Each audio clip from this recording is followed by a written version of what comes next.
Advocate T B mini കുറച്ചധികം നാളുകളായി നമുക്കൊക്കെ പരിചിതമായുള്ളൊരു പേരാണ്. ഇപ്പോൾ ഈ സോഷ്യൽ മീഡിയയിലൂടെയും അല്ലാതെ ചാനലിലൂടെയൊക്കെ ഈ അഡ്വക്കേറ്റ് മിനി പറയുന്ന കാര്യങ്ങൾ യഥാർത്ഥത്തിൽ ഒരു വക്കീൽ പറയേണ്ടതാണോ? അത് നമ്മുടെ കോടതികൾ ദിവസവും എത്രയോ കേസുകളാണ് പരിഗണിക്കുന്നത്, എത്രയോ കേസുകൾക്ക് വിധി പറയുന്നു.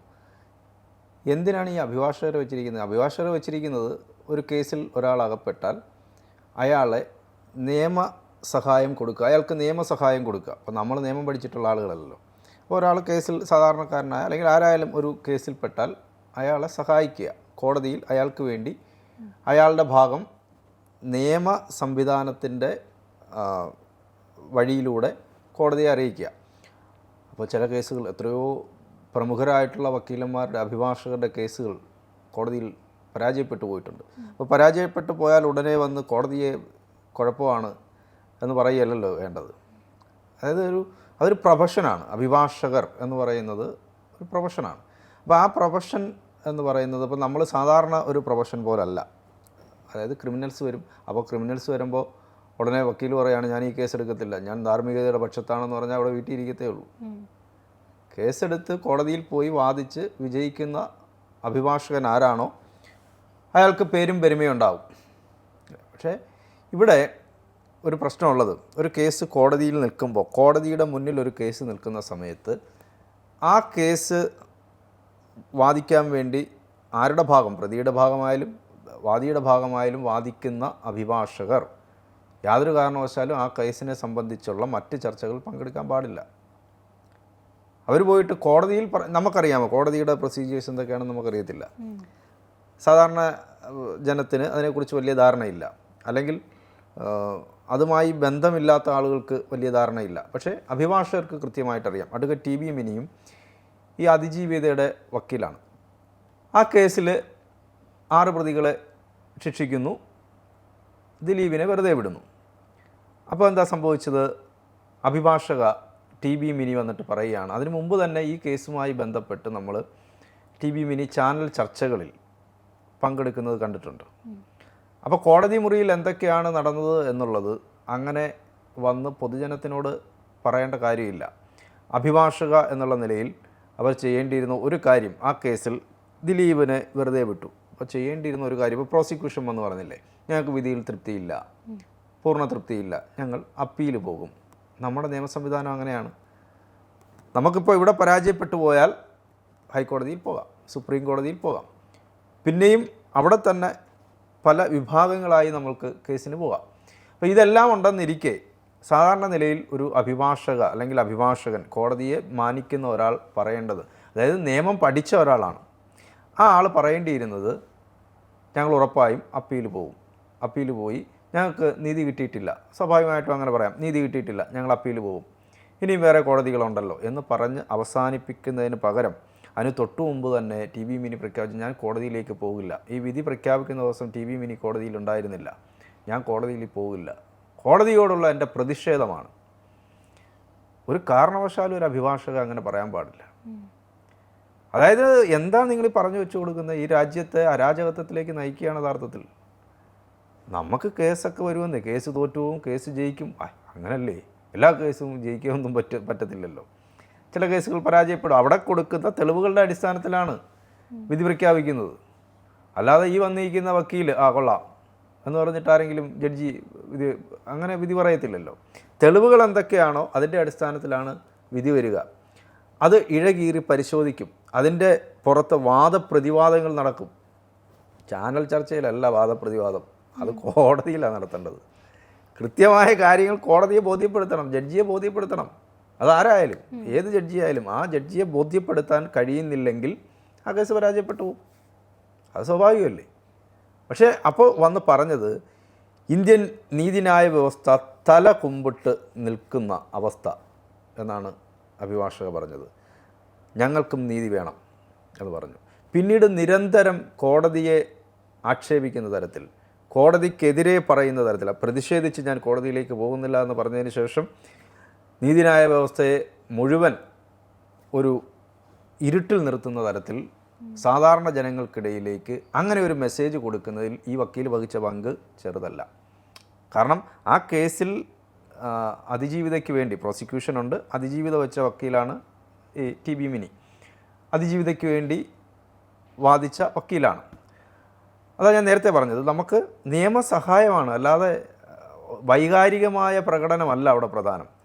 നമ്മളൊരു കേസിൽപ്പെട്ടാൽ നിയമസഹായത്തിനാണ് നമ്മൾ അഭിഭാഷകരെ വയ്ക്കുന്നത്. നമുക്കറിയാത്ത കാര്യങ്ങൾ കോടതിയിൽ നമുക്ക് വേണ്ടി പറയുന്നത് അഭിഭാഷകരാണ്. ചില വിധികൾ വരും, ആ വിധികളുടെ കൃത്യമായി അതെന്താണ് പറഞ്ഞിട്ടുള്ളത്, നിയമത്തിൻ്റെ ഇഴകീറി എന്താണ് പറഞ്ഞിട്ടുള്ളതെന്ന് നമ്മൾ ഒറ്റ വായനയിൽ നിയമം പഠിച്ച ആളുകൾക്ക് പോലും ചിലപ്പോൾ മനസ്സിലാകണമെന്നില്ല. ഒരു സംഭവം വരുന്നു, ആ സംഭവം നിയമം പഠിച്ച ഒരാൾ എടുത്തു വെച്ച് വായിച്ചാൽ പോലും അയാൾ 2 or 3 തവണ വായിക്കുകയും മറ്റ് അഭിഭാഷകരുമായി ഡിസ്കസ് ചെയ്യുകയൊക്കെ ചെയ്തതിന് ശേഷമാണ് എന്താണ് കോടതി കൃത്യമായി പറഞ്ഞിട്ടുള്ളത് എന്ന് മനസ്സിലാവുകയുള്ളൂ. അതെല്ലാം ഈ അഭിഭാഷകയ്ക്ക് അറിയാം. അറിഞ്ഞുകൊണ്ട് തന്നെയാണ് ഇവർ മറ്റൊരു കാര്യം കൂടെ പറയുന്നുണ്ട്. എന്തുമാത്രം പരാതികൾ ഞാൻ ജുഡീഷ്യൽ സിസ്റ്റത്തിൽ കൊടുത്തു ഈ കേസുമായി ബന്ധപ്പെട്ട്. സുപ്രീം കോടതി മുതൽ ഹൈക്കോടതി വരെ പരാതികൾ കൊടുത്തു, ഒരു കാര്യത്തിൽ പോലും നടപടി ഉണ്ടായിട്ടില്ല എന്ന് പറയുന്നുണ്ട്. ശരി, നടപടി ഉണ്ടായിട്ടില്ലെങ്കിൽ അതെന്തോ കുഴപ്പമുള്ള, ഇപ്പോൾ ഹൈക്കോടതി തള്ളി സുപ്രീം കോടതി തള്ളിയെങ്കിൽ അതിനെന്തോ ഒരു കുഴപ്പമുണ്ട്, നടപടി ഉണ്ടാകാൻ എന്തോ പ്രശ്നമുണ്ട് എന്ന് മനസ്സിലാക്കണം. അത് സാമാന്യ ജനത്തിന് മനസ്സിലാകില്ലേ? അത് ചാനലിൽ വന്ന് പറയാം. അപ്പോൾ സുപ്രീം കോടതി മുതൽ ഹൈക്കോടതി വരെ ആ സിസ്റ്റം മുഴുവൻ കുഴപ്പത്തിലാണെന്ന് ജനത്തിനെ വല്ലാതെ തെറ്റിദ്ധരിപ്പിക്കുകയാണ്. നമ്മൾ നീതി തേടി, നാളെ നമുക്കൊരു പ്രശ്നം ഉണ്ടാകും, നമ്മൾ നീതി തേടി പോകുന്നത് എന്താണ്? അവസാനത്തെ നീതി എന്ന് പറയുന്നത് നമ്മുടെ നീതിപീഠമാണ്. അങ്ങനെയാണല്ലോ നമ്മൾ പറയുന്ന വാക്ക്, നീതിപീഠം. അതായത് കോടതി. ആ കോടതി മുഴുവൻ കുഴപ്പമാണ്. ഇതിനകത്ത് ഒരു പ്രതിയെ കുറ്റവിമുക്തനാക്കി ബാക്കി പ്രതികളെ ശിക്ഷിച്ച കാര്യം പറയുന്നില്ല. അത് മിടുക്കാണെന്ന് പറയുന്നില്ല. അതെൻ്റെ മിടുക്കാണ്, ഞാൻ താണ്ട ഇത്രയും പേരെ ശിക്ഷിച്ചു, എൻ്റെ മിടുക്കാണെന്ന് പറയുകയല്ല, ഞാൻ പരാജയപ്പെട്ടു പോയി, അത് കുറ്റവിമുക്തനാക്കി. അങ്ങനല്ലല്ലോ, അത്രയും പ്രതികളെ ശിക്ഷിച്ചിട്ടുണ്ട്, അതെന്താ പറയാത്തത്?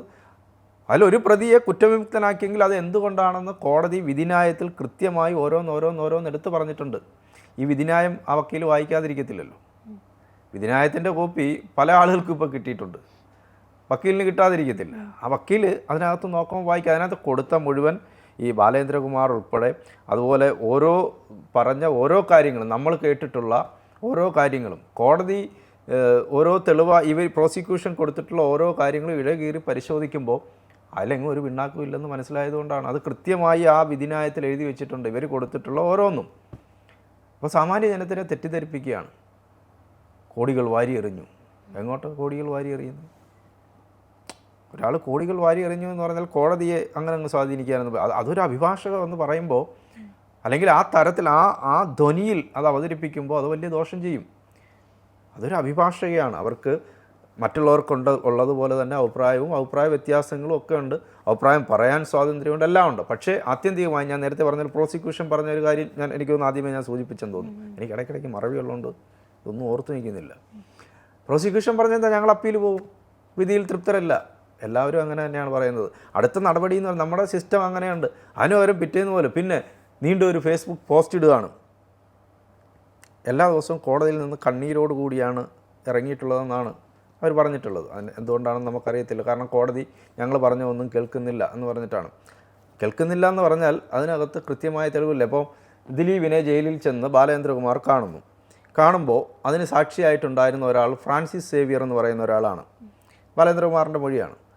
ഈ ഫ്രാൻസിസ് സേവിയർ യഥാർത്ഥത്തിൽ കോടതി വന്നപ്പോൾ സാക്ഷിയായിട്ടുള്ള ഫ്രാൻസിസ് സേവിയറിൻ്റെ പേരില്ല. അതെന്തുകൊണ്ടാണ് ഇല്ലാത്തതെന്ന് അന്വേഷിച്ചപ്പോഴാണ് ഫ്രാൻസിസ് സേവിയർ ബധിരനും മൂകനുമാണ്. അപ്പോൾ ഈ കാര്യങ്ങളെക്കുറിച്ചെല്ലാം ഫ്രാൻസിസ് സേവിയർ സംസാരിച്ചു എന്നാണ് ബാലേന്ദ്രകുമാറിൻ്റെ മൊഴി. ബധിരനും മൂകനും എന്ന് പറഞ്ഞാൽ അയാൾക്ക് സംസാരിക്കാൻ പറ്റില്ല, അയാൾക്ക് കേൾക്കാൻ പറ്റില്ല. ബാലേന്ദ്രകുമാർ എന്ന് പറഞ്ഞാലും ഇയാൾക്ക് ദിലീപ് എന്ന് പറഞ്ഞാലും കേൾക്കാൻ പറ്റില്ല. ഇതൊന്നും പുറത്തു പറയാൻ അയാൾക്ക് പറ്റില്ല. അവസാനം ആ സാക്ഷിയെ അവിടെ അപ്പോൾ എന്തുകൊണ്ട് കണ്ടില്ല? ഇയാൾ ബധിരനും മൂകനുമാണ്, കോടതി കൊണ്ടുവന്ന് അത് പൊളിയും. ഇങ്ങനെ ഓരോന്നും കൊടുക്കുന്നത് കോടതി. അതിനാണല്ലോ കോടതി ഇരിക്കുന്നത്. പോലീസ് എഴുതി കൊടുത്ത റിപ്പോർട്ട്, കേസന്വേഷണത്തിൻ്റെ റിപ്പോർട്ട്, FIR അല്ലെങ്കിൽ പോലീസ് റിപ്പോർട്ട്, അതുപോലെ ശരി കൊണ്ടുവന്നോ, ശരി ഇയാളെ കുറ്റക്കാരനായി എന്ന് പറയാനല്ല കോടതി ഇരിക്കുന്നത്. അതുകൊണ്ടാണ് അത്രയും നീണ്ട പ്രോസസ്സ്, 6-6.5 വർഷം കോടതി ആ പ്രോസസ്സിലേക്ക് പോയത്. അല്ലെങ്കിൽ കൊടുത്ത സാധനം എഴുതി വാങ്ങിച്ചാൽ നോക്കി ശരി കുറ്റക്കാരനാണ്, ഇയാളെ തൂക്കിക്കൊല്ലാം എന്ന് പറയാനല്ല കോടതി. കോടതി രണ്ടുപേരുടെയും ഭാഗം കേൾക്കുക. അതിപ്പോൾ നമ്മളൊരു ജാമ്യത്തിന് പോയാൽ തന്നെയും എന്താ ചെയ്യുന്നത്? ഇപ്പോൾ രാഹുൽ മാങ്കൂട്ടത്തിൽ ജാമ്യത്തിന് പോയി, അല്ലെങ്കിൽ രാഹുൽ ഈശ്വർ ജാമ്യാപേക്ഷയുമായി പോകുന്നു. അപ്പോൾ കോടതി എന്ത് ചെയ്യും? തൽക്കാലം അത് സ്റ്റേ ചെയ്തിട്ട് ജാമ്യാപേക്ഷയിൽ മേലുള്ള വിധി പ്രഖ്യാപിക്കാൻ ആ വാദം കേൾക്കാൻ മാറ്റിവെക്കും. അതായത് എന്താണ് നിങ്ങൾക്ക് പറയാനുള്ളത് അത് കേൾക്കണം. രണ്ട് ഭാഗത്തെ ആളുകളുടെ കേട്ടതിന് ശേഷം മാത്രമാണ് തീരുമാനം എടുക്കുക. അതൊക്കെ ഈ വക്കീലിന് കൃത്യമായിട്ട് അറിയാമല്ലോ. അപ്പോൾ കൃത്യമായിട്ട് അറിയാവുന്ന ഈ അഭിഭാഷക ചാനൽ ചർച്ചകളിൽ വന്നിരുന്നിട്ട് ഒരു കൂട്ടം മാധ്യമങ്ങൾ തീരുമാനിക്കുകയാണ് ഇങ്ങനെയാണ് ഇതിന് വിധി വരേണ്ടത് എന്ന് പറഞ്ഞാൽ അങ്ങനെ വിധി എഴുതാൻ പറ്റുമോ? അത് മാത്രമല്ല, ഇത് കൃത്യമായ ആ വിധിന്യായം വന്നതിന് ശേഷവും ആ സ്റ്റാൻഡിൽ തന്നെ നിൽക്കുന്ന ആളുകളുണ്ട്. എന്തുകൊണ്ട് ഇത് കുറ്റവിമുക്തനാക്കി? അത് പോട്ടെ, നമ്മൾ ഒരുപാട് തവണ ചർച്ച ചെയ്തതാണ്. നമ്മൾ ആരുടെയും പക്ഷപാതവും അല്ലെങ്കിൽ കൊടുക്കണക്ക് എന്തെങ്കിലും കാശ് കിട്ടിയോ? ഇല്ല, നമുക്കൊന്നും കാശ് കിട്ടിയിട്ടില്ല. നമ്മൾ ആ ഫാക്റ്റിൻ്റെ അടിസ്ഥാനത്തിലാണ് സംസാരിക്കുന്നത്. ഇദ്ദേഹം കുറ്റക്കാരനാണെന്ന് വിധിച്ചിരുന്നെങ്കിൽ എന്തുകൊണ്ട് കുറ്റക്കാരൻ എന്ന് ആ കോടതി വിധിന്യായത്തിൽ പറഞ്ഞിരുന്നേനെ. ഇത് ഓരോന്നും തെളിയിക്കാൻ പറ്റുന്നില്ല ഒരു കാര്യം പോലും. പിന്നെ കണ്ണീരോടെ മടങ്ങാതെ ഇത് കൊടുത്ത സാധനം എന്തെങ്കിലും ജെന്യൂനായിട്ടുള്ള സാധനമാണെങ്കിലല്ലേ കോടതിക്കത് മുഖവിലേക്ക് എടുക്കാൻ പറ്റുള്ളൂ. അതെടുക്കാൻ പറ്റുന്നില്ല. അതുകൊണ്ടാണ് കുറ്റമുക്തനാക്കപ്പെട്ടത്. അപ്പോൾ ചെയ്യേണ്ടിയിരുന്നത് ചാനൽ ചർച്ചകൾ വന്നിരുന്നിട്ട് ഈ കോടതി എന്ന് പറയുന്ന നമ്മുടെ സിസ്റ്റം അത് മുഴുവൻ കുഴപ്പത്തിലാണ് എന്ന് പറയുകയാണ്, പറയാതെ പറഞ്ഞു വെക്കുകയാണ്. അങ്ങനെ ഒരു അഭിഭാഷകൻ ഒരിക്കലും ചെയ്യാൻ പാടില്ല. അഭിപ്രായങ്ങൾ നമുക്ക് പറയാം, അതൊക്കെ അഭിപ്രായ സ്വാതന്ത്ര്യമുള്ള നാടാണ്. പക്ഷേ ഒരു അഭിഭാഷക എന്നുള്ള നിലയിൽ കോടതിയിൽ പോകുമ്പോൾ കേസ് തോൽക്കും, കേസ് ജയിക്കും. നമ്മൾ ആർക്ക് വേണ്ടിയാണോ വാദിക്കുന്നത്, അല്ലെങ്കിൽ ആർക്ക് വേണ്ടിയിട്ടാണോ നമ്മൾ ഹാജരാകുന്നത്, അയാൾ ചിലപ്പോൾ അയാളെ ശിക്ഷിക്കും, ചിലപ്പോൾ അയാളെ വെറുതെ വിടും. നമ്മുടെ മിടുക്കാണ്, വക്കീലിൻ്റെ മിടുക്കാണ്. വക്കീൽ മിടുക്ക് ചാനൽ ചർച്ചയിലല്ല മിടുക്ക് കാണിക്കേണ്ടത്. ഈ ചാനൽ മാധ്യമങ്ങളുടെ മുമ്പിൽ വന്നിട്ട് നിങ്ങൾ ചോദിക്കണമെന്ന് നമ്മളെന്തിനാന്ന് ചോദിക്കുന്നത്? ആ ചോദിക്കാൻ വേണ്ടിയിട്ടാണ് കോടതിയിലോട്ട് പറഞ്ഞു വിട്ടത്. നമ്മളെന്തിനാ ചോദിക്കുന്നത്? ഇത് ചോദിക്കാനല്ലേ ഈ കോട്ടൊക്കെ ഇട്ട് കോടതി പോകുന്നത്. അവിടെയല്ലേ ചോദിക്കേണ്ടത്. ഇത് നമ്മൾ എന്ന് ചോദിച്ച് നമ്മളെ പിടിച്ച് കോടതി അകത്തിടാനാ. അപ്പോൾ അതല്ല, ഇത് ഇവർക്ക് കൃത്യമായിട്ടറിയാം. ഇവരുടെ ഒരു ഫേസ്ബുക്ക് പോസ്റ്റ് ഉണ്ട്, അവർക്ക് ഫേസ്ബുക്ക് പോസ്റ്റ് ഇടാനൊക്കെയുള്ള അവകാശമൊക്കെ ഉണ്ട്. പക്ഷേ അതിനകത്തും ചില അപകട സൂചനകളുണ്ട്. അതായത് ഇവർ പറയുന്ന ഒരു കാര്യം, തൃശ്ശൂരിലേക്ക് പോകാൻ ട്രെയിൻ ടിക്കറ്റ് എടുക്കാൻ നിൽക്കുന്നു.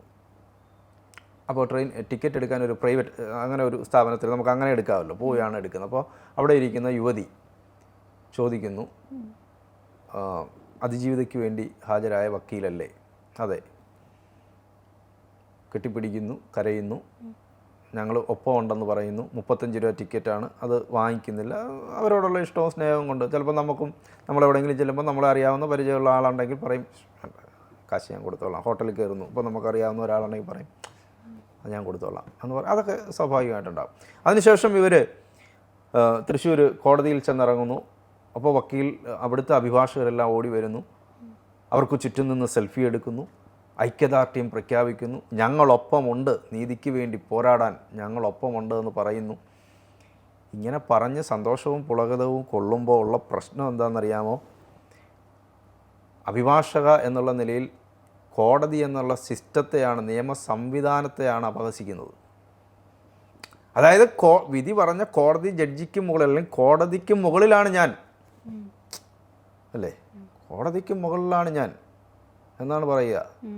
കാരണം ഞാൻ ചെല്ലുന്നു, എൻ്റെ ചുറ്റും ആൾ കൂടുന്നു, എൻ്റെ ചുറ്റും നിന്ന് സെൽഫി എടുക്കും. അവരെ തിരിച്ചറിയും, സ്വാഭാവികമായിട്ടും അവർ എല്ലാവരും അറിയാം. ചാനൽ ചർച്ചകൾ വരുന്നു, അവർ അഭിഭാഷക എന്നുള്ള നിലയിൽ ഇത് വന്നതിന് ശേഷം മിക്കവാറും എല്ലാ ചാനലുകളിലും വരുന്നു.